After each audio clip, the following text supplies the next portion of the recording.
नमस्कार, आप सभी का स्वागत है हमारे चैनल में। तो दोस्तों जुड़ चुका हूं मैं यहां पर आप सभी के लिए जेटेट परीक्षा 2024-25 की तैयारी को लेकर के। तो जो भी शिक्षक बंधु जेटेट परीक्षा की तैयारी कर रहे हैं तो उनके लिए देखिए सबसे बड़ी महत्वपूर्ण बात क्या होगी कि देखिए पढ़ने के लिए सबसे पहले आपको सोचना पड़ता है कि किस पुस्तक को पढ़ें, कहाँ से नोट्स लें और क्या पढ़ें कि कम समय में अच्छा तैयारी करके यहाँ पर रिजल्ट ला सके, क्योंकि जेटेट परीक्षा बार बार आयोजित नहीं होती है और एक बार समय जाने के बाद दोबारा आपको नहीं मिलता है। तो इस कड़ी में हम आपके लिए बता देते हैं जेटेट परीक्षा के लिए अभी जो जैक एग्ज़ाम लेगी, ठीक है। और अभी देखिए जितना भी जैक एग्ज़ाम ले रही है, आप सभी ने प्रश्न पत्र को देखा भी होगा, नहीं भी देखा होगा तो आपको मिल जाएगा, देख लीजिएगा। जेसीईआरटी किताब जो जैक सरकारी विद्यालयों में फ्री में पढ़ने के लिए देती है, वहाँ से भर भर के प्रश्न लेकर के आती है और यहाँ पर विद्यार्थी जो होते हैं बहुत ऊंचे स्तर की पढ़ाई की तैयारी करते रह जाते हैं और वो सभी यहाँ पर फ्लॉप करते हैं। और जो यहाँ पर जेसीईआरटी जैक की किताब का हूबहू प्रश्न पढ़ के चले जा रहे हैं, उनका यहाँ पर रिजल्ट बहुत ही अच्छा हो रहा है, जिसका प्रमाण भी हमने यहाँ पर अभी जो परीक्षा हुआ उसका सभी को हमने यहाँ पर जो नोट्स मिला हुआ था, नोट्स दिए थे, उसको हमने अंडरलाइन करके भी भेज दिया था। लगभग देखिए आपको यहाँ पर 80% 85% प्रश्न जो है आपके जेसीईआरटी जैक की किताब से हूबहू सिंपल प्रश्न भिड़े हुए थे। तो आपका जेटेट में भी आएगा, लेकिन अब आपकी बारी है कि आप क्या डिसाइड करते हैं, ठीक है। यदि आप कहीं से गाइड लेके पढ़ रहे हैं तो गाइड तो देखिए बहुत ही आपको कमज़ोर बना देगा, ठीक है। बहुत ज़्यादा पढ़िएगा बहुत कम आएगा। आप जेसीईआरटी किताब का अगर आपके पास समय है तो नोट्स बनाइएगा, और यदि नोट्स नहीं बना पाते हैं तो देखिए हम आपके लिए इसी कड़ी पर काम करते हैं। हम आपको सारे नोट्स, पीडीएफ और वीडियो यहाँ पर जेसीईआरटी जैक के किताब का हर चैप्टर क्लास 6 से लेकर के 11 तक, अभी 10 तक तो देखिए कंप्लीट है, 11 का बन रहा है, 10 तक से ही आपका ऐसे जेटेट परीक्षा में रहेगा। तो 10 तक का 100% कंप्लीट नोट्स हर चैप्टर से मिलेगा। और अभी हर जिस चैप्टर से आएगा अगर एग्जाम में प्रश्न, तो उस चैप्टर से वहाँ से प्रश्न आपके एग्जाम में रहेगा ही रहेगा। तो ये हैंड रिटेन नोट्स है, आपको अब पूरा अंदर से निचोड़ करके बनाया गया है। इसकी प्रामाणिकता भी हो गई है अभी परीक्षा में बहुत हद तक, यानी 85-90% प्रश्न उसी नोट से भिड़े भी थे। तो आप सभी देख भी लिए होंगे।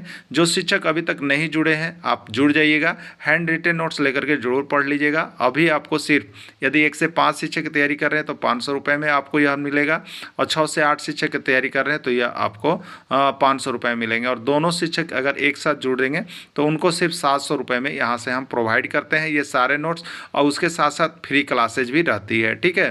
तो क्लासेज भी आपको है, नोट्स भी आपको है, उसमें बात करने की सुविधा भी है, जिससे आप 100% यहाँ से स्कोर करेंगे। चलिए चलते हैं आगे। विकास के संबंध में क्या सही है? विकास के संबंध में क्या सही है आपको बताना है। विकास एक निश्चित समय तक ही होता है, विकास रुक जाता है, विकास के लिए समय का निर्धारण नहीं होता है, या सभी, ठीक है। देखिए विकास यहाँ पर डेवलप का सेंस यहाँ पर कहा जा रहा है, डेवलप विकास कब हो सकता है।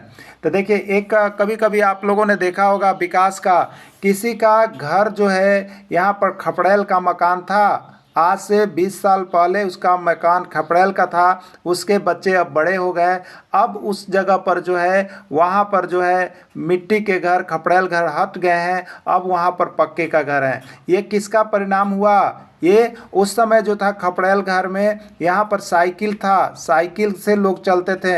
आज यहाँ पर 4 चक्किया वाहन लगे हुए हैं और मोटरसाइकिल का भरमार लगा हुआ है। किसका है? तो देखिए ये विकास हो गया, ये विकास हो गया।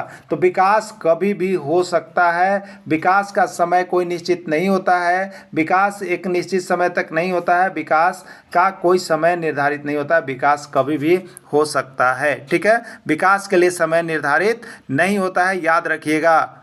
अगला देखिएगा, विकास एक निश्चित समय तक होता है, ये तो गलत हो गया। विकास के लिए समय निर्धारित आप नहीं कर सकते हैं। हो सकता है कि आज किसी की स्थिति खराब है, कल वह बहुत अच्छा और बड़ा आदमी बन सकता है, उसमें बहुत अधिक डेवलपमेंट आ सकता है, उसके खानदान में डेवलपमेंट आ सकता है।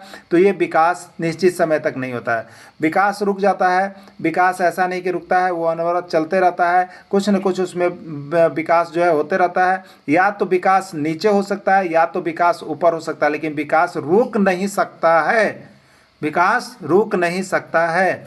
विकास के लिए समय निर्धारित नहीं होता है, बिल्कुल यही आंसर आपका इसमें सही है कि विकास के लिए समय निर्धारित नहीं होता है, ठीक है। विकास के लिए कोई भी समय निर्धारित नहीं है। जब भी कोई आदमी मेहनत करने लगता है, अच्छे संसर्ग में आ जाता है, अच्छी संगति में आ जाता है, अच्छा पर्यावरण में आ जाता है, उसका विकास शुरू हो जाता है। ठीक है, चलिए, तो विकास के लिए समय निर्धारित नहीं होता है, बिल्कुल यही सही आंसर होता है। ठीक है, अगला देखिएगा, 6 से 10 वर्ष की अवस्था में बालक रुचि लेना प्रारंभ करता है। देखिए यहाँ पर विकास की अवस्थाएं, बाल विकास की अवस्थाओं को आपको पढ़ना है, अवस्थाओं को, शैशवावस्था, बाल्यावस्था, किशोरावस्था, उसी के अनुसार ये प्रश्न है। ये आपका न्यू सिलेबस में भी है, ओल्ड सिलेबस में भी है, तो आप सभी को यहाँ से ज़रूर देख लेना है। और पीडीएफ आपको तो हम बता देते हैं कि सिलेबस आया नहीं आया, आपको यहाँ पर सीडीपी का हमने जो नोट्स बना दिया है वहाँ से तो आपको 15 से 18 प्रश्न भिड़ना ही भिड़ना तय है, इसमें कोई शक ही नहीं रखना है आपको। बाकी जो प्रश्न है वो आपके मानसिक स्तर पर होगा, जो आप पर डिपेंड करेगा, लेकिन आप यहाँ से अगर जुड़ करके प्रैक्टिस कर रहे हैं तो आपको वो भी पकड़ाने का पूरा संभावना रहेगा। तो आप अभी जुड़िए, सिर्फ और सिर्फ 500 रुपये दे करके ही जुड़ना है, जिसमें क्षेत्रीय भाषा छोड़ के सारा चीज़ आपको कंप्लीट मिलेगा और सारा चीज़ आपको ऑनलाइन यहाँ तैयारी करवाया जा रहा है। डेली पीडीएफ, डेली वीडियो, सारा कुछ दे करके आपको यहाँ पर कम समय में अधिक तैयारी आप कर सकते हैं, अधिक प्रश्नों को पकड़ सकते हैं। 6 से 10 वर्ष की बालक किस चीज़ में रुचि लेना प्रारंभ करता है? धर्म में, मानव शरीर में, यौन संबंध में, विद्यालय में।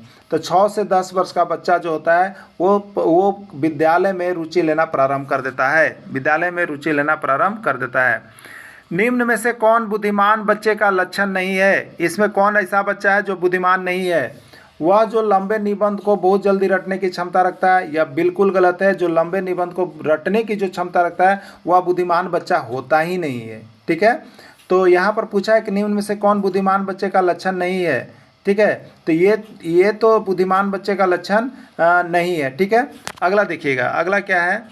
वह जो परवाहपूर्ण एवं उचित तरीके से संप्रेषण करने की क्षमता रखता है। वह जो परवाहपूर्ण एवं उचित तरीके से संप्रेषण करने की क्षमता रखता है, यह बुद्धिमान बच्चा का लक्षण है। वह जो अमूर्त रूप से सोचता है, यह भी बुद्धिमान बच्चा का लक्षण है। वह जो नए परिवेश में स्वयं को समाजित कर लेता है, यह भी बुद्धिमान बच्चा का लक्षण है। तो DCB बुद्धिमान बच्चे का लक्षण है, लेकिन ए ऑप्शन जो यहाँ पर दे रहा है कि वह लंबे लंबे निबंधों को रटता है, बुद्धिमान बच्चा कभी भी नहीं करता है। वह रटता तो है ही नहीं, वह समझता है। क्या करता है? समझ कर पढ़ता है, वो बुद्धिमान बच्चा है। तो इसका राइट आंसर जो होगा आपका ए हो जाएगा। ठीक है, चलिए, विकास प्रारंभ होता है। विकास कहाँ से प्रारंभ हो जाता है? सभी कोई बताएंगे। गर्भावस्था से, शैशवावस्था से, किशोरावस्था से, बाल्यावस्था में। तो विकास देखिए, जैसे भ्रूण जब निर्माण हो जाता है बीजांड, तो वहीं से बच्चा का पहले क्या होता है? सर का निर्माण होता है, और उसके बाद जो है वहीं से उसका विकास, जो 1 ग्राम का होगा वो बच्चा हो गया 10 ग्राम, फिर हो गया 20 ग्राम, फिर हो गया, और उसमें जो है उसकी समरण शक्ति भी आने लगती है। तो विकास का प्रारंभ जो होता है बच्चा में गर्भावस्था से ही शुरू हो जाता है। ठीक है, गर्भावस्था से ही शुरू हो जाता है, इसमें आपको कोई समस्या नहीं है।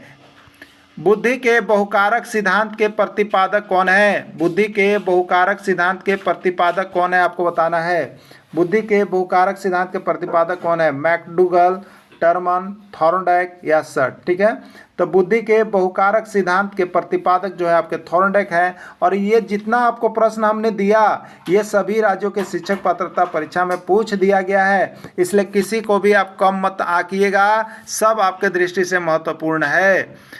बच्चों की सीखने की प्रक्रिया में माता पिता की भूमिका क्या होनी चाहिए? बच्चों को सिखाने की प्रक्रिया, सीखने की प्रक्रिया में माता पिता का क्या भूमिका होना चाहिए? ठीक है, एक बच्चा अपनी माँ से कहता है कि हमें जो है यहाँ पर चित्र बनाना है, उस माँ को क्या करना चाहिए? तो उस बच्चे को सिखाने के लिए ढेर सारे चित्र, रंग भरनी, सारा चीज ला करके दे देना चाहिए कि लो तुम बनाओ और करो। ठीक है, ये कौन सी भूमिका हुई? तो बढ़ चढ़ के, आगे बढ़ के भाग लेना, अग्रोन्मुखी कहते हैं इसको। क्या कहते हैं?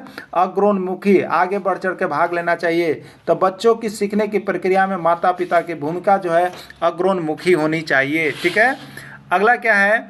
एक बच्चा M को W पढ़ रहा है, बताइएगा। एक बच्चा M को W पढ़ रहा है, यह किस विकार से प्रभावित है? आपको हमने इसके पहले ये यहाँ पर मानसिक विकार क्या है, ये मानसिक विकार का वीडियो आपको हमने दे दिया है, उसमें पूरी तरह से आपको डिटेल्स किया है। और यहाँ से तो 2 प्रश्न आपके निकलेंगे, 2 प्रश्न आपके जेटेट में आएंगे ही आएंगे, इसमें कोई शक नहीं है। तो आप देखिएगा, एक बच्चा एम को डब्लू पढ़ रहा है, हमने उसमें बताया था कि बच्चा क्या करता है, लक्ष्य को लुक्स पढ़ रहा होता है, लक्ष्य को लुक्स पढ़ रहा होता है। तो लक्ष्य है, देखिए लक्ष्य है तो इसको याद रखिएगा लक्ष्या, लक्ष्य है तो इसको याद रखिएगा लक्ष्या, ठीक है। अब बाकी जो अगर विकार होता है तो उसके लिए हम लोग लगाते हैं क्या चीज़, उसके आगे डिस लगाते हैं, ठीक है।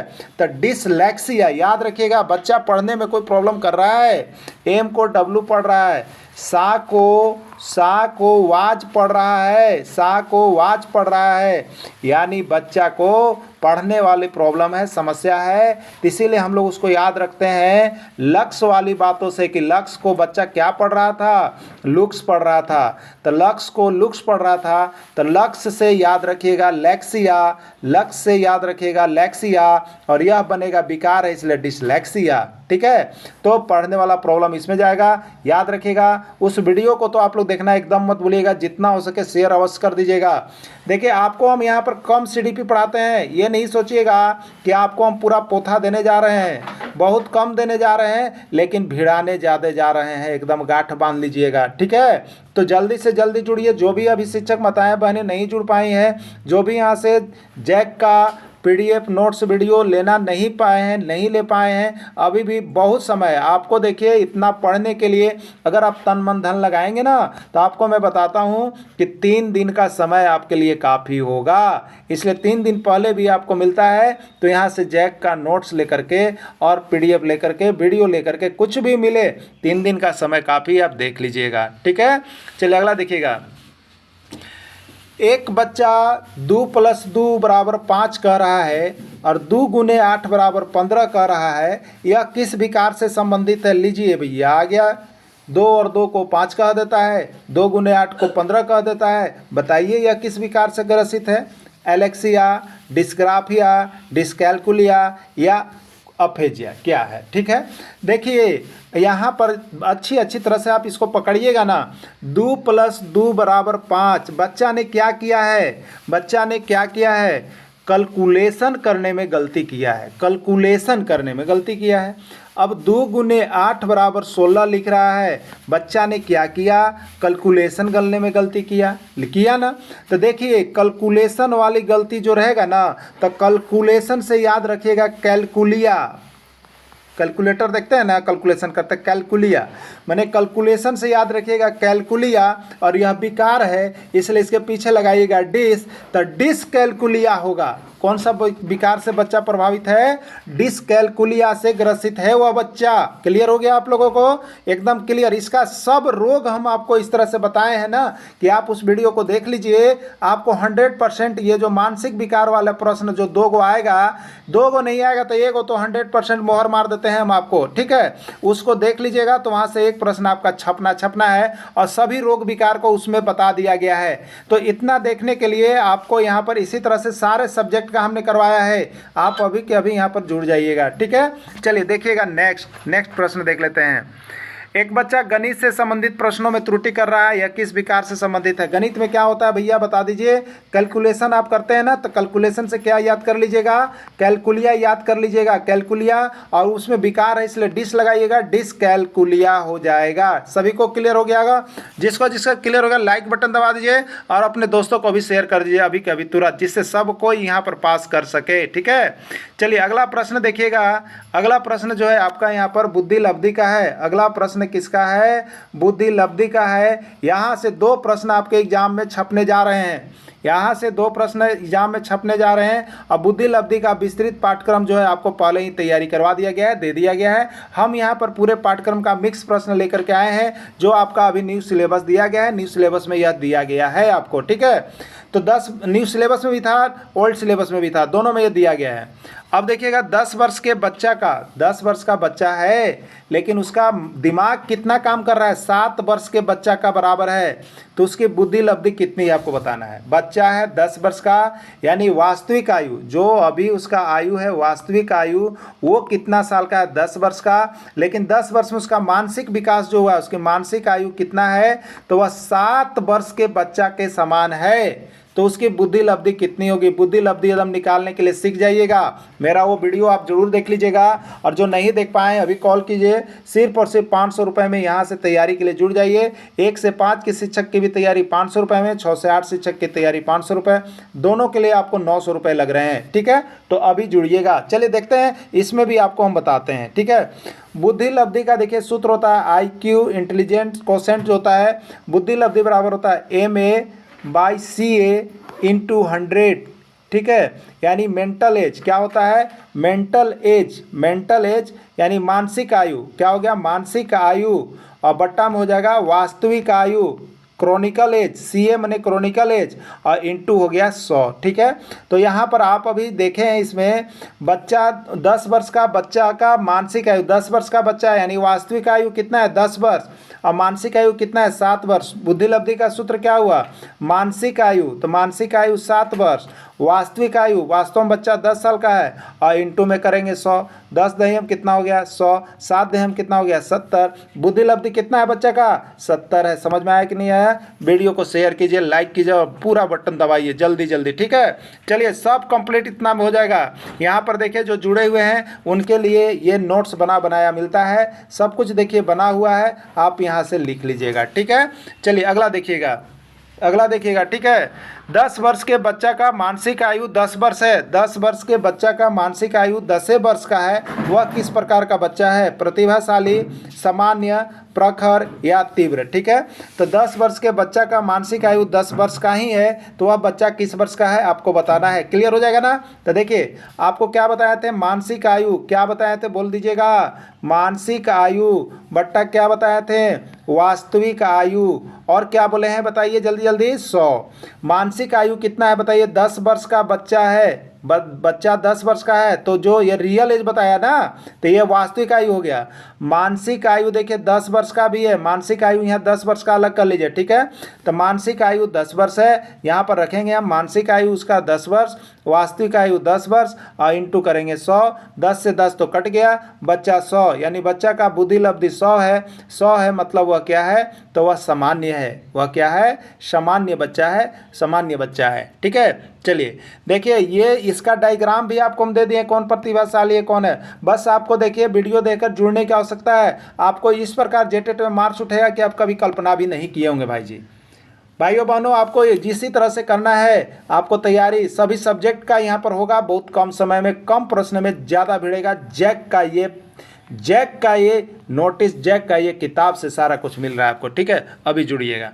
चलिए अगला देखिएगा, गिरोह या गैंग वाली अवस्था कही जाती है, गिरोह या गैंग वाली अवस्था कही जाती है, बाल्यावस्था, शैशवावस्था, किशोरावस्था, या कोई नहीं। ठीक है, तो गिरोह या गैंग वाली अवस्था बच्चा जो है वो बाल्यावस्था में बनाता है, कुछ बाल्यावस्था में होता है, और किशोरावस्था तो तनाव की अवस्था है, इसमें ज़्यादा नहीं हो पाता है। ठीक है, बहुत लोग कहिए किशोरावस्था, लेकिन ज़्यादा करके बच्चा गैंग में है जो बाल्यावस्था में होता है। ठीक है, वो कब, तो 6 से 12 वर्ष जो होता है उस अवस्था में ज़्यादा बच्चा लोग गिरोह बना के घूमता फिरता है, खेलता कूदता है। ठीक है, उसके बाद वाली अवस्था में थोड़ा कम हो जाते हैं ना। अगला देखिएगा, नैतिकता का अभाव किस अवस्था में होता है बताइए, नैतिकता का अभाव किस अवस्था में होता है, प्रश्न आया हुआ था। शैशवावस्था, बाल्यावस्था, किशोरावस्था, प्रौढ़ावस्था। ये हमें बताइए शैशवावस्था में बच्चा क्या होता है बताइए। शैशवावस्था में ये कल्पना जगत में विचरण करता है भाई, ये तो कल्पना जगत में विचरण कर रहा होता है, कुछ जानता ही नहीं है कि दुनिया में क्या हो रहा है, नहीं हो रहा है, किसका क्या है, कौन क्या है, नहीं है, कुछ जानता ही नहीं है। तो ये इसमें नैतिकता का अभाव होगा कहाँ से। वो अगर कुछ भी कर रहा है तो वो अपनी सूझबूझ खो करके कर रहा है ना, तो इसमें नैतिकता होता ही नहीं है शैशवावस्था में। यानी शैशवावस्था में ही तो नैतिकता का अभाव होता है, उसको कुछ पता ही नहीं है, तो शैशवावस्था में नैतिकता का अभाव होता है। क्लियर ना, क्लियर हो गए आप सभी। चलिए, मानव विकास किन दोनों के योगदान का परिणाम है, आपको बताना है कि मानव का जो विकास है वो किन दोनों के योगदान का परिणाम है।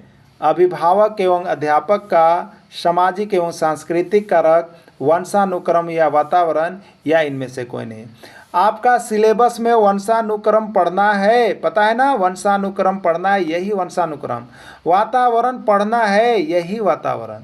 आप लोग देखिए खाली कमेंट करते सर नैकावा सिलेबस हवा के लेके चली। अरे भैया पुरनका वो में है, कुछ चेंज किया है, सबे के पटक न दिया है, ठीक ना, सबे नहीं। यहाँ पर देखिए जो मेन पेपर है उसको गलत किया है। वो तो आपको यहाँ पर ये है ही नहीं जेटेट का सिलेबस, जेटेट सिलेबस है ही नहीं। वो तो यहाँ पर सिलेबस आपका है पीजीटी का, टीजीटी का। उसको मेहनत करने का मन नहीं किया, पीजीटी काटा और टेट लगा दिया। नेट का सिलेबस है उसको यहाँ पर नेट न लेके जेटेट कर दिया। वो तो क्या करते हैं लोग, इसमें मेहनत करते ही नहीं है कोई। इससे पैसा मिल रहा है अधिकारी को कि सिलेबस बनाएगा, उन लोग ध्यान देता ही नहीं है झारखंड में विद्यार्थियों पर। तो यहाँ पर देखिए होता है आंदोलन, यहाँ पर होता है आंदोलन, और आंदोलन करके सब विद्यार्थी आज तक जीतते हैं। तो ये तो जीत होगी ना, इसलिए आप परेशान मत होइए। आप अगर घर बैठे हैं तो खाली उनका साथ दीजिए कम से कम, ठीक है। तो आपका सिलेबस चेंज होगा, नहीं भी होगा तो प्रश्न इधर ही से आएगा घूम फिर के, वो लिखने दीजिए जो लिखा है। चलिए अगला देखिएगा। तो मानव विकास किन दोनों के योगदान का परिणाम है, तो वह परिणाम है वंशक्रम और उसके रहने का वातावरण का परिणाम है आपका मानव विकास, ठीक है। The opposite word of the open, right the opposite word of the open. Open का अपोजिट वर्ड क्या होगा, नियर, क्लोज, फार या नन ऑफ दिस, ठीक है। जैसे ओपन है, ओपन का मतलब क्या होता है, खुला। ओपन का मतलब हिंदी में खुला होता है। तो उसका विपरीतार्थक अपोजिट माने उल्टा क्या होगा, तो खुला का जानते हैं बंद होता है, खुला का बंद। और बंद का अंग्रेजी यहाँ पर जो दिया गया है उसके अनुसार क्या है, क्लोज है। क्या है, क्लोज है। तो अब यहाँ पर क्या हो गया, अब यह right the opposite word the open. तो ओपन का अपोजिट क्या हो गया, क्लोज हो गया। ओपन का अपोजिट क्लोज हो गया, ठीक है। चलिए नेक्स्ट देखिएगा। Write the opposite word of many. Write the opposite word of many. Many का अपोजिट वर्ड क्या होगा, मैनी का अपोजिट वर्ड क्या होगा, close, at least, few, none of this, ठीक है। तो मैनी मने होता है अनेक, मैनी मने अनेक, मैनी मने बहुत, ठीक है। ये होता है हिंदी। और यहाँ पर उसी के समान एक अपोजिट वर्ड है फ्यू। फ्यू मतलब होता है कुछ, तो बहुत का कुछ होगा, यानी मैनी का अपोजिट क्या होगा, फ्यू होगा। मैनी का अपोजिट फ्यू होगा। क्लियर हो गया। झारखंड के पश्चिम में कौन सा राज्य स्थित है, झारखंड के पश्चिम में कौन सा राज्य स्थित है, छत्तीसगढ़, बिहार, पश्चिम बंगाल या उड़ीसा, ठीक है। झारखंड के पश्चिम में कौन सा राज्य स्थित है। देखिए झारखंड का ये जो प्रश्न है आपको झारखंड की चौहद्दी से है, किससे, झारखंड की चौहद्दी से है, या जिस चैप्टर का एक नाम है झारखंड की भौगोलिक सीमा, किससे है, झारखंड की भौगोलिक सीमा से ये प्रश्न आपका पूछा हुआ है। तो झारखंड की भौगोलिक सीमा से एक प्रश्न आपके रहेंगे। तो देखिए इसमें से जो प्रश्न रहेंगे उसको समझने के लिए हम आपको अभी इसके बाद जो है यहाँ कुछ एक ट्रिक नीचे आपको दिखाएंगे और उसको पूरा कंप्लीट करवाएंगे। अभी प्रश्नों को केवल बनाते हुए चलते हैं, ठीक है। तो झारखंड के पश्चिम में कौन सा राज्य स्थित है, छत्तीसगढ़, बिहार, पश्चिम बंगाल या उड़ीसा, ठीक है। तो झारखंड के पश्चिम, पश्चिम छ से याद रखिएगा छत्तीसगढ़। अगर एक सिंपली याद करना चाहते हैं आप तो पढ़ते हैं पश्चिम, छ लग रहा है ना, तो छ से याद रखिएगा छत्तीसगढ़, यानी झारखंड के पश्चिम में छत्तीसगढ़ है। और इसको विशेष है तो अभी नीचे आएंगे तो हम एक ट्रिक बनाए हैं, उसको देखना आप भूलिएगा मत, तो आप बने रहिए, ठीक है। चलिए अगला, झारखंड के कितने पड़ोसी राज्य हैं। प्रश्न यह भी 3 से 4 बार आपका झारखंड के एग्जाम में आ गया है कि झारखंड के कितने पड़ोसी राज्य हैं, आपको बताना है 1, 4, 5 या कोई नहीं, ठीक है। तो झारखंड के कितने पड़ोसी राज्य है, 5 है। और इसको 5 का नाम याद रखने के लिए अभी नीचे ट्रिक भी दिया गया है, अभी तुरंत पहुंच रहे हैं हम, जस्ट 1 मिनट बाद वहीं पर पहुंच रहे हैं। तो कितने पड़ोसी राज्य है, 5 है, ठीक है। चलिए अगला देखिएगा, झारखंड के उत्तर में कौन सा राज्य स्थित है, झारखंड के उत्तर में कौन सा राज्य स्थित है, उत्तर प्रदेश, बिहार, पश्चिम बंगाल या कोई नहीं, ठीक है। तो देखिए झारखंड का जो उत्तर सीरीज हो गया उसमें बिहार स्थित है। झारखंड के उत्तर में कौन स्थित है, बिहार स्थित है। और कैसे है, तो बस ट्रिक तुरंत हम पहुंच रहे हैं नीचे ना। चलिए अगला देखिएगा, इसमें कौन झारखंड का पड़ोसी राज्य नहीं है, ये भी प्रश्न पूछा गया है कि इसमें कौन झारखंड का पड़ोसी राज्य नहीं है, कभी पूछा गया है और कभी पूछा गया इसमें कौन झारखंड का पड़ोसी राज्य है।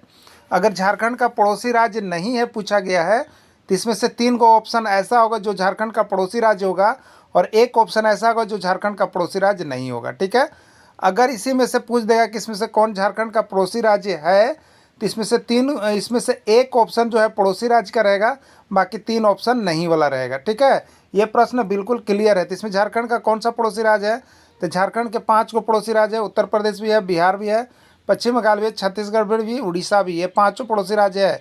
लेकिन मध्य प्रदेश जो पड़ोसी राज्य नहीं है, इसका आंसर एफ हो जाएगा। ठीक है, चलिए अब देखिए आपके लिए एक ट्रिक बनाए हैं, झारखंड के पड़ोसी राज्य को पूरा कंप्लीट कर लीजिएगा यहाँ से। ठीक है, देखिए याद रखिएगा, क्या कहते हैं, एक बिहारी सब पर भारी, कभी कभी कहावत में आप लोग सुने होंगे, तो उसी पर एक ट्रिक रखिएगा याद। 36 बिहारी कितना पर, 36 बिहारी पर उड़ी यूपी, 36 बिहारी पर उड़ी यूपी। यूपी किस पर उड़ता है, तो 36 गो बिहारी के काम पर। ठीक है, इसी से ये 36 बिहारी पर उड़ी यूपी किससे है, तो ये समझिए आपको झारखंड का, आपका जो है झारखंड का चौहद्दी हो गया। झारखंड का ये चौहद्दी का नाम याद हो जाएगा आपको। ठीक है, तो झारखंड का चौहद्दी का नाम कैसे याद होगा, तो 36 का मतलब है देखिए छत्तीसगढ़, और बिहारी का मतलब है बिहार, पर का मतलब है पश्चिम बंगाल, उड़ी का मतलब है उड़ीसा, और यूपी का मतलब होता है उत्तर प्रदेश। तो ये झारखंड के पड़ोसी राज्य का नाम का इंडिकेशन है। ठीक है, आप तो समझ गए। अब देखिए, तो यहाँ पर तो पूछा था अभी प्रश्न, आप देखे थे कि झारखंड के कितने पड़ोसी राज्य पूछा था ना, तो पहला हो गया छत्तीसगढ़, दूसरा देखिए हो गया बिहार, तीसरा देखिए हो गया पश्चिम बंगाल, और चौथा देखिए हो गया उड़ीसा, और पांचवा देखिए हो गया उत्तर प्रदेश। तो झारखंड के कितने पड़ोसी राज्य, इस प्रश्न का उत्तर यहाँ से मिल गया ना, 5 पड़ोसी राज्य। क्लियर हो गया। आपके एग्जाम में कभी भी आएगा तो कभी डाउट में रहिएगा नहीं रहिएगा, क्योंकि ऐसा ट्रिक है 36 बिहार पर उड़ी यूपी कि आप कभी एकदम टेंशन में रहे मत कीजिए। क्लियर हो गया ना, कितने पड़ोसी राज्य है। अब देखिए, अब आपसे ये भी तो पूछ सकता है ना कि इसमें कौन झारखंड का पड़ोसी राज्य नहीं है, तो अगर छत्तीसगढ़ रहेगा तो छत्तीसगढ़ पड़ोसी राज्य है, बिहार पड़ोसी राज्य है, पश्चिम बंगाल पड़ोसी राज्य है, उड़ीसा पड़ोसी राज्य है, और उत्तर प्रदेश। अगर इसके छोड़ के दे देगा म्यांमार, इसको छोड़ कर दे देगा बर्मा, इसको छोड़ कर दे देगा भूटान, उसको छोड़ कर दे देगा महाराष्ट्र, मध्य प्रदेश, बंगाल, पश्चिम दे देगा, तो ये सब क्या कीजिएगा, ये सब नहीं होगा। ठीक है, असम नहीं होगा। तो इसी तरह से एक नाम उसमें नहीं का रहेगा। तो बस याद रखिएगा, पड़ोसी राज्य का जब आप एक वो ट्रिक याद रखें, क्या कौन सा ट्रिक, 36 बिहारी पर उड़ी यूपी पड़ोसी राज्य के लिए, तो इससे कैसनों प्रश्न पूछेगा तो आप बनाने में सक्षम है। ठीक है, लेकिन अब देखिए चौहद्दी जो पूछता है ना कि उत्तर में कौन है, पूरब में कौन है, पश्चिम में कौन है, यहाँ पर थोड़ा सा क्लियर हो जाएगा। ठीक है, तो इसको देखिए चौहद्दी के लिए भी नीचे हम बना दिए हैं। देखिए चौहद्दी के लिए भी नीचे हम बना दिए, क्या बनाया देखिए इस तरह से। अब देखिए एक हम यहाँ पर बता दे रहे हैं आपको, ये डायरेक्शन होता है, दिशा जो होता है ना, इस तरह से हम लोग बनाते हैं दिशा। ऊपर कौन सा दिशा होता है, उत्तर, नीचे कौन सा दिशा होता है, दक्षिण, इधर होता है पूरब, और इधर होता है पश्चिम, यही होता है ना। अब बीच में अगर कोई डायरेक्शन है तो ये क्या हो गया, ये उत्तर और पश्चिम के बीच है तो उसको उत्तर पश्चिम बोलेंगे। अगर इसके बीच में कुछ आएगा तो पश्चिम और दक्षिण के बीच में बोलेंगे। अगर इसके बीच में कोई आएगा तो दक्षिण और पूरब बोलेंगे, और इसके बीच में आएगा तो उत्तर और पूरब बोलेंगे। यही होता है डायरेक्शन। अब डायरेक्शन को यहाँ पर इस तरह से हम लोग बनाए हुए, देखिए बना दिए हैं आपको ना। अब देखिए इसी पर बैठाना है। सबसे पहले आपको 36, ठीक है, 6 से है तो इसको पश्चिम की तरफ से रखना शुरू कीजिएगा। कहाँ से, पश्चिम की तरफ से रखना शुरू कीजिएगा। ठीक है, तो यहाँ पर देखिए पश्चिम इधर से, पश्चिम इधर है तो यहीं से लिखना स्टार्ट कीजिएगा 36। देखिए सबसे पहले 36 यहीं से, अब घड़ी की दिशा में चलिएगा, घड़ी की दिशा में चलिएगा। देखिए ठीक है, अब देखिए आपको क्लियर हो गया, ऐसे हो गया। कहाँ से, ये पश्चिम साइड है तो 36, क्या करना है 36, 6 यहाँ देखिए 6, तो इसको पश्चिम से शुरू कीजिएगा। कहाँ से रख के शुरू कीजिएगा, लिखना पश्चिम, तो पश्चिम यहाँ पर देखिए तो लिख दिए 36, फिर एक पश्चिम पर हो गया, फिर किस पर जाएगा, उत्तर पर जाएगा, घड़ी की दिशा में देखिए बनाया हुआ है। फिर यहाँ पर हो जाएगा बिहारी, फिर अगला जो स्टैंड होगा वहाँ पर हो जाएगा पर, और अगला जो स्टैंड होगा उस पर उड़ी, और अगला यहाँ तक हो गया था, यहाँ तक हो गया था, इसके बाद यहाँ पर जाएगा यूपी। ठीक है, अब देखिए तो यहाँ पर आपसे पूछेगा कि झारखंड के पश्चिम में कौन सा राज्य स्थित है। अभी प्रश्न आगे था ना, आप देखें तो झारखंड के पश्चिम, तो हम बोले थे 6 और 6 से छत्तीसगढ़, तब यहाँ से याद हो गया पश्चिम में छत्तीसगढ़ है, ये देखिए इधर उत्तर है ना, ऊपर कौन सा दिशा है, उत्तर, तो उत्तर में बिहार है। इधर कौन सा देखिए पूरब है ना, तो पूरब में पश्चिम बंगाल है। इधर देखिए दक्षिण है ना, दक्षिण, इसको दक्षिण कहेंगे, तो दक्षिण उड़ीसा, और बीच में देखिएगा एक यूपी पड़ता है, जो उत्तर जो पश्चिम और उत्तर के बीच में, तो ये पड़ता है आपको यूपी। ठीक है, तो झारखंड का एकमात्र जिला है जो उत्तर प्रदेश राज्य को स्पर्श करता है, वो कौन है पता है आपको? वो कौन सा, ये भी प्रश्न पूछा गया कि झारखंड का कौन सा जिला ऐसा है जो उत्तर प्रदेश राज्य को स्पर्श करता है? वो मात्र केवल एक ही जिला है, उसका नाम शायद आपको पता होगा, वह जो है आपको गढ़वा जिला है। कौन सा जिला है? गढ़वा एकमात्र जिला है जो उत्तर प्रदेश राज्य को स्पर्श करता है। क्लियर? चलिए अब देखिए, तो यहाँ पर इसी से आपको झारखंड की भौगोलिक सीमा का सारा प्रश्न देखिए क्लियर हो गया। अब आपको यहाँ पर पश्चिम में पूछेगा, तो आपको सिर्फ इस तरह से बना देना है, पश्चिम ये हुआ, यहाँ से लिखना स्टार्ट कर। देखिए 2 बार 3 बार जैसे आप लिखे, छत्तीस, फिर देखिए बिहारी, फिर देखिए छत्तीस बिहारी, फिर उड़ी और फिर यूपी। तो पश्चिम में छत्तीसगढ़, ये उत्तर है, उत्तर में बिहार, ये पूरब है, पूरब में पश्चिम बंगाल, ये दक्षिण है, दक्षिण में उड़ीसा, और इसके बीच में यूपी। क्लियर? तो इससे आप किसी भी तरह का प्रश्न पूछेगा तो आपको डाउट क्लियर है। तो देखिए डाउट ऐसे नहीं क्लियर होगा, आप जैसे आज जैसे वीडियो देखिएगा तो इस पर आधारित प्रश्न को यहाँ पर क्या कीजिएगा, तो ये ट्रिक को 2 बार 3 बार 4 बार लिख लीजिएगा, 2 बार 3 बार 4 बार लिख के इसको क्लियर कर दीजिएगा। ठीक है, तभी जा करके आपका हो पाएगा, नहीं तो नहीं हो पाएगा। ठीक ना? अब देखिए यहाँ पर एक चीज़ और देखिए, तो ये आपका जो है झारखंड के पड़ोसी राज्य से हो गया। यहाँ पर प्रश्न था कितने पड़ोसी राज्य, तो क्लियर हो गया 5 गो, छत्तीस बिहारी पर उड़ी ओपी से। ठीक है, प्रश्न आया हुआ था। अब यहाँ पर उत्तर में कौन सा है, तभी आप देख लिए, उत्तर में बिहार, यहाँ पर छत्तीस, फिर बिहारी, फिर उड़ी, फिर यूपी, इसी तरह से बनाए थे घड़ी के ट्रिक पर। ठीक है, तो चलिए ये भी क्लियर हो गया। अब यहाँ पर झारखंड का पड़ोसी राज्य नहीं है, तो उत्तर प्रदेश तो ही है, बिहार ही है, पश्चिम बंगाल ही है, छत्तीसगढ़, उड़ीसा, ये सब पड़ोसी राज्य। कौन नहीं है पूछा है, तो ये मध्य प्रदेश से नहीं है। तो एक ट्रिक से आपको यहाँ पर लगभग जानते हैं 20 से 30 प्रश्न ऐसा है जो आपको कैसू पूछेगा घुमा फिरा के, तो आप जरूर बना लीजिएगा। तो देखिए यहाँ पर झारखंड से भी कुछ प्रश्न आपके रहेंगे, तो हम इसी तरह से झारखंड के जो महत्वपूर्ण प्रश्न हैं उसको कंप्लीट करवा देंगे लगभग। ठीक है, तो इसी तरह से देखने के लिए बने रहिएगा, जुड़े रहिएगा। ठीक है, चलिए अब अगला प्रश्न पर हम लोग आते हैं। ये तो भौगोलिक सीमा से समाप्त हो गया। देखिए अगला प्रश्न है, कपास के उत्पादन में प्रथम स्थान किस राज्य का है? आपको बताना है कि जो कपास उत्पादन है उसमें प्रथम स्थान किस राज्य का है? महाराष्ट्र का, उत्तर प्रदेश का, गुजरात का, या मध्य प्रदेश का? देखिए कपास से एक प्रश्न ये भी बहुत ज़्यादा होता है, कपास किस प्रकार की मिट्टी में होती है? सबसे अधिक कपास का उत्पादक कौन है? ये कपास वाला एक प्रश्न आता है, कपास किस प्रकार का फसल है? तो आप सभी इसको याद रखिएगा। ठीक ना, भूगोल के अंतर्गत आपका जीएस में एक प्रश्न आ जाएगा ना, तो 1 to 5 में पर्यावरण या जीएस के अंतर्गत भी एक प्रश्न यहाँ से रहता है। ठीक है, तो कपास के उत्पादन में प्रथम स्थान किस राज्य का, यानी भारत में सबसे अधिक कपास का उत्पादन किस राज्य में होता है? प्रश्न ये भी इसी को घुमा कर पूछ देगा। ठीक है, तो देखिए याद रखिएगा, एक ट्रिक आपको बता देते हैं। गुम मने भुलाना ना, गुम है एपी कोई नाम है लड़का का, ये गुम हो गया है। ठीक है, तो गु से देखिए यहाँ पर है गुजरात, गु से है गुजरात, म से है देखिए महाराष्ट्र, और एपी से है आंध्र प्रदेश। ठीक है, यानी पहला स्थान गुजरात का है, दूसरा स्थान यहाँ पर महाराष्ट्र का हो जाएगा, और तीसरा स्थान आंध्र प्रदेश का हो जाएगा। ठीक है, अब देखिएगा यहाँ पर, तो पहला स्थान किसका हो गया? गुम है एपी, तो गुजरात का हो गया। याद हो गया ना, कपास के उत्पादन में भारत में प्रथम स्थान किसका है? गुजरात राज्य का है। दूसरा स्थान किसका है? तो दूसरा स्थान आपको हम बताएं महाराष्ट्र का है। तो देखिए फसल कौन सा है इसमें, रोपण फसल कौन सा है आपको बताना है। देखिए रोपण फसल से एक प्रश्न आता है, चाय, कहवा, काजू या सभी। तो इसमें चाय, कहवा, काजू या सभी, ये सभी जो है आपको रोपण फसल के अंतर्गत आते हैं। ठीक है, अब देखिएगा रोपण कृषि में कौन सा फसल आता है? रोपण कृषि में कौन कौन सा फसल आता है आपको बताना है। रबड़, केला, कपास। तो रबड़, केला, कपास ये सभी रोपण फसल हैं। ठीक है, ये सभी कौन है? रोपण कृषि है, रोपण फसल, इसका आंसर सभी हो जाएगा। अगला देखिएगा, कपास किस प्रकार के फसल के अंतर्गत आता है? खरीफ फसल, रबी फसल, रोपण कृषि या सभी? तो कपास जो है आपको किस फसल के अंतर्गत आता है? रोपण कृषि के अंतर्गत आता है। ठीक है, कपास जो है आपको रोपण कृषि के अंतर्गत आता है। अब देखिएगा, तो रोपण कृषि में कौन कौन फसल आएगा उसका नाम याद रखने का एक छोटा सा ट्रिक है। रोपण कृषि के अंतर्गत कौन कौन फसल आता है उसको याद कर लीजिएगा। क्यों याद कर लीजिएगा?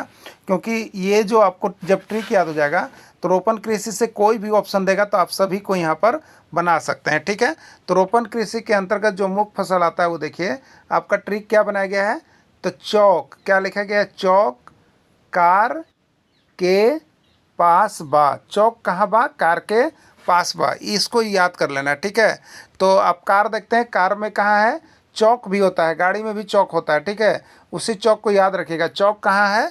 कार के पास। इससे क्या याद हो जाएगा, देखिए चौक ना, चौक कार के पास बा। तो यहाँ पर देखिए बनाया हुआ है, क्या बनाया हुआ है, चौक में देखिए चा है, चा से देखिए चाय, क से देखिए है कहवा, ठीक है, क से देखिए है कहवा, का से है देखिए काजू, र से हो गया रबड़, और के से केला, पास से कपास। ठीक है, ये सभी क्या चाहिए, चाय, कहवा, काजू, रबड़, केला और कपास, ये सभी जो है आपका रोपण कृषि के अंतर्गत आते हैं। ठीक है, तो आपसे पूछ देता है, प्रश्न पूछा है कि चाय किस प्रकार के फसल के अंतर्गत आता है, तो आपको किससे मारना है, रोपण कृषि के अंतर्गत आता है। कहवा किस प्रकार के फसल के अंतर्गत आता है, तो रोपण कृषि के अंतर्गत आता है। काजू किस प्रकार के फसल के अंतर्गत आता है, तो रोपण फसल के अंतर्गत आता है। रबड़ किस प्रकार के फसल के अंतर्गत आता है, तो आपको रबड़ जो है यहाँ पर रोपण कृषि में जाएगा। केला किस प्रकार के फसल के अंतर्गत आता है, तो आपको यहाँ पर रोपण कृषि के अंतर्गत जाएगा। कपास किस प्रकार के फसल के अंतर्गत आता है, तो यह भी रोपण कृषि के अंतर्गत जाएगा। क्लियर हो गया? तो पावर 0 + 3 का पावर 0 + 5 का पावर 0 + 6 का पावर 0 का मान क्या होगा आपको बताना है। ठीक है, देखिए एक चीज़ याद रखिएगा, किसी का भी पावर 0 दे दिया जाए तो इसका एक फॉर्मूला होता है, x का पावर 0 तो इसका मान 1 होता है। ठीक है, अब x की जगह पर कोई 100 भी रख दे और उसका भी पावर 0 कर दे तो उसका भी मान 1 ही होगा, याद रखिएगा। अगर कोई 1 करोड़ भी कर दे और उसके ऊपर भी पावर 0 कर दे तो इसका भी मान 1 होगा। क्लियर हो गया होगा ना? प्रश्न बहुत बार आया हुआ है, बहुत MVVI प्रश्न है। तो 2 का पावर 0 1 हो गया, 3 का पावर 0 1 हो गया, +5 का पावर 0 1 हो गया, +6 का पावर 0 1 हो गया। जोड़िएगा 2 3 4, यानी राइट आंसर इसका 4 हो जाएगा, डी। ठीक है, चलिए नेक्स्ट देखिएगा।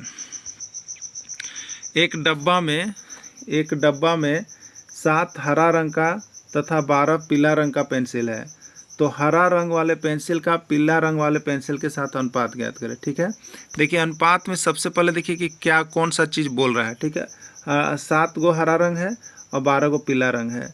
अनुपात कैसे निकालना है, हरा रंग वाले का पेंसिल का पीला रंग वाले का, तो हरा ऊपर हो जाएगा जो पहले बोल रहा है ऊपर, और यहाँ पर पेंसिल का पीला, तो पीला नीचे हो जाएगा। ठीक है, पीला नीचे। हरा कितना हो गया, 7 है तो 7 हो गया। पीला कितना हो गया, 12 है तो 12 हो गया, यानी कितना हो जाएगा आपका 7:12 हो जाएगा। तो 7:12 किस में है आप देख लीजिएगा, तो 7:12 आपका सी में है, इसलिए इसका राइट आंसर सी हो जाएगा। क्लियर हो गया होगा ना? चलिए नेक्स्ट प्रश्न को देखिएगा। 1 लीटर दूध का मूल्य 60 रुपये है, तो 5 लीटर दूध का मूल्य क्या होगा? ये जेटेट का प्रश्न है, झारखंड टेट का प्रश्न है, 2013 का प्रश्न है। ठीक है, तो 1 लीटर दूध हमको 60 रुपये मिलता है, तो 5 लीटर कितना होगा बताइएगा? तो ये तो बहुत ही ईजी सवाल था। देखिए इसी तरह के प्रश्न कभी कभी आपके लक से आ जाते हैं, तो उस समय लोग ना प्रैक्टिस करके रहते तो दिक्कत हो जाता है। तो 60 × कितना हो गया, 300। देखिए जो 2013 था ना, जो 2013 का जेटेट यहाँ पर हुआ था, उसमें प्रश्न में क्वालिटी नहीं थी। ठीक है, लेकिन आपको बता देते हैं कि इतना कम समय था कि आपको पता भी नहीं होगा। 90 मिनट में 150 प्रश्न बनाना था। क्वालिटी यही था कि कौन पढ़ पा रहा है प्रश्न को। बहुत लोग प्रश्न को 150 प्रश्न को पढ़ ही नहीं पाए, यहीं पर फेल होने का रीज़न था। जो 150 प्रश्न को पढ़ दिए उनका रिजल्ट हो गया था। ठीक है, तो यहाँ पर देखिए इस सरकार जो है बहुत तरह की नीति अपनाती है, आपको उस नीति में सक्सेस होना है। ठीक है, जब समय कम देगी तो आपको क्या होगा, प्रश्न को हल्का करेगा। ठीक है, जब समय कम देगा तो प्रश्न को हल्का करेगा, जब समय ज़्यादा देगा तो प्रश्न को भारी कर देगा। तो यही जब नीति चलता है तो हर समय आपको किसी न किसी स्तर से, एक स्तर से मजबूत होना होगा, तभी आप कुछ कर पाइएगा। ठीक है, तो ये 300 रुपया हो गया। चलिए नेक्स्ट प्रश्न है, चौथा देख लीजिएगा। 2 का पावर 0 × 1 का मान क्या होगा? 0 होगा, 1 होगा, 3 होगा या 2 होगा, क्या होगा? ठीक है, तो 2 का पावर 0 कितना हो गया, 1, और गुने 1 गुने 1 करेंगे तो कितना होगा, 1। यही इसका राइट आंसर हो जाएगा, 1 हो जाएगा। क्लियर? चलिए अगला है, चारों तरफ चारों तरफ से जल से घिरा हुआ क्षेत्र को क्या कहते हैं? चारों तरफ से जल से घिरा हुआ क्षेत्र को क्या कहते हैं? महाद्वीप, द्वीप और टापू या महासागर। ठीक है, तो चारों तरफ से जल से घिरे हुए क्षेत्र को हम लोग यहाँ पर महासागर के सेंस में लेंगे। विश्व का सबसे ऊंचा पर्वत शिखर कौन है? विश्व का सबसे ऊंचा पर्वत शिखर कौन है आपको बताना है। ठीक है, तो यहाँ पर आप देखिएगा तो इसके अनुसार आपको यहाँ हो जाएगा माउंट एवरेस्ट हो जाएगा। ठीक है, क्या हो जाएगा? माउंट एवरेस्ट हो जाएगा। ठीक है, चलिए अगला देखिएगा। अगला यहाँ पर है एयर कंडीशन और रेफ्रिजरेटर से कौन सी गैस निकलती है? एयर कंडीशन और रेफ्रिजरेटर से कौन सी गैस निकलती है?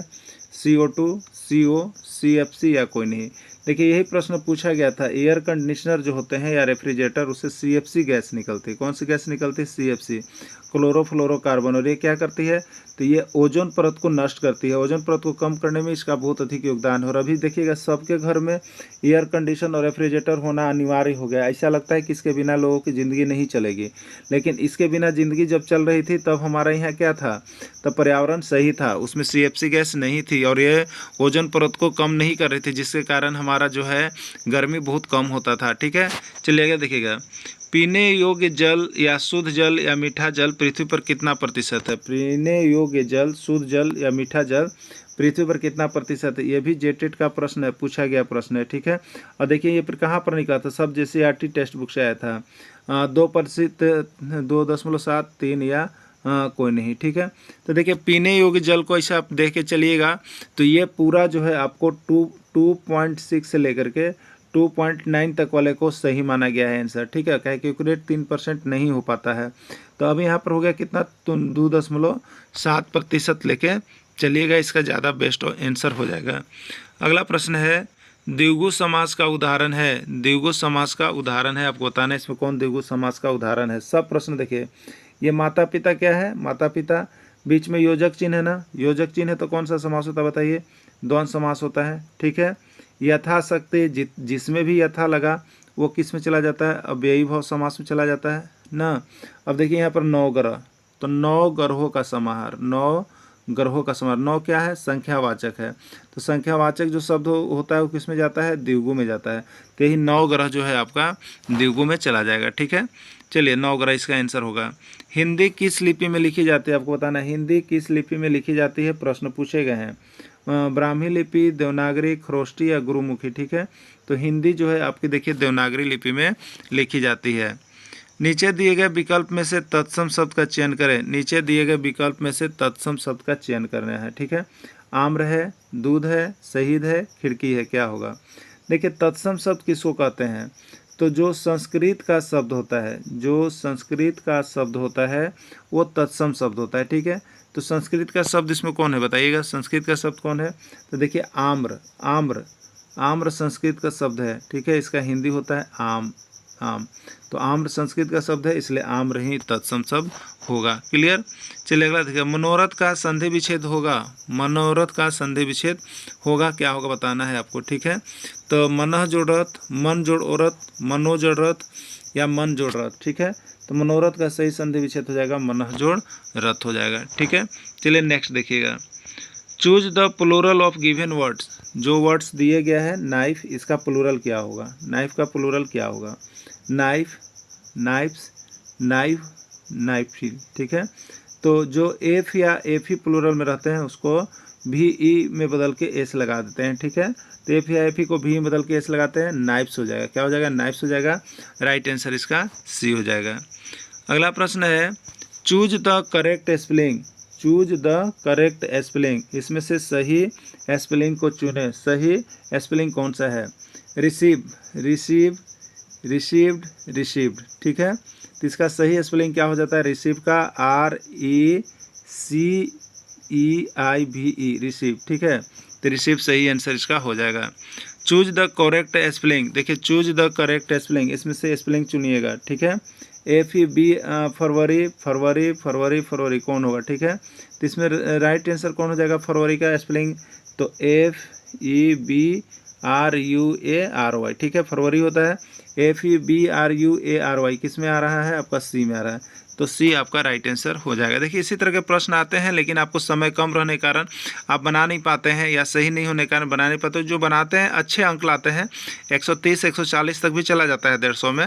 तो देखिए प्रश्न तो इसी तरह का होना भी चाहिए, क्योंकि आपका एग्ज़ाम जब है तो एग्ज़ाम यहाँ पर टीचर का हो रहा है, 1 से 5 का हो रहा है, 6 से 8 का हो रहा है, तो ये सब होना चाहिए। ठीक है, चूज द इनकरेक्ट स्पेलिंग, इसमें कौन सा स्पेलिंग गलत है उसको चुनना है। ठीक है, तो जनवरी का देखिए JNUR जनवरी सही है ना, दिसंबर DE से दिसंबर भी सही है, AUG अगस्त भी सही है, FEB देखिए फरवरी गलत लिखा हुआ है, फरवरी गलत लिखा हुआ है। इनकरेक्ट स्पेलिंग को ही चुनना था, इनकरेक्ट कौन है, सी है, राइट आंसर इसका सी हो जाएगा। ठीक है, देखिए आगे अगला प्रश्न है, एक शिक्षक के लिए सबसे महत्वपूर्ण क्या होता है, बताइए। एक शिक्षक के लिए सबसे इंपॉर्टेंट चीज़ जो है वो क्या है, आपसे पूछा है। ठीक है, कक्षा में अनुशासन बनाए रखना, कक्षा में समयानुवर्ती होना, विद्यार्थियों की कठिनाई को दूर करना, एक सुवक्ता होना। ठीक है, तो क्या होना चाहिए, एक शिक्षक के लिए सबसे महत्वपूर्ण है कि विद्यार्थियों की जो कठिनाइयाँ हैं उसको दूर करना सबसे इम्पोर्टेंट वर्क माना जाता है एक शिक्षक का।